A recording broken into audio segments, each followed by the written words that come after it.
Paalala sa mga motorista, huwag mag-iiwan ng mahahalagang gamit sa loob ng inyong mga sasakyan. Sa Malabon, ninakaw mula sa isang nakaparadang kotse ang aabot sa 80,000 pisong cash at mga gadget matapos basagin ng salarin ang bintana ng sasakyan. Makibalita tayo kay Athena Imperial.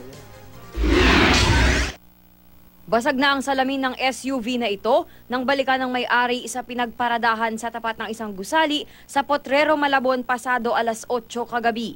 Tinangay ng mga kawatan ang bag ng biktimang si Dominic, hindi niya tunay na pangalan.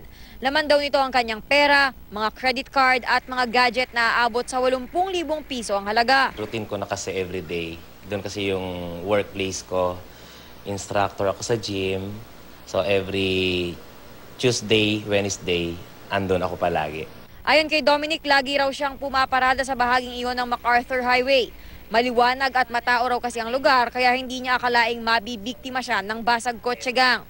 Sa CCTV video na ito, kitang may dalawang lalaking nakamotor na nagmamanman sa tapat ng sasakyan ng biktima. Maya-maya pa, lumapit ang nakaputing lalaki sa SUV.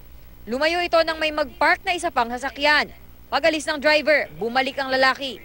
Pag-angkas nito sa motor, tangay na nito ang bag ni Dominic na iniwan ng biktima sa passenger seat ng kanyang sasakyan. Credit card ang unang-una kong naisip na tawag agad ako sa telepono. Ilan ang credit card na nandoon? 4. Tinawag ko yung guard. Sabi ko, guard, yung bintana ng ano ko nabasag. May kumuha ng bag ko. So, ginawa ng guard, pumunta agad sa CCTV. Payo niya sa mga motorista, huwag mag-iwan ng mahalagang gamit sa kotse.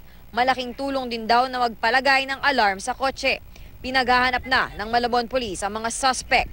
Athena Imperial, GMA News.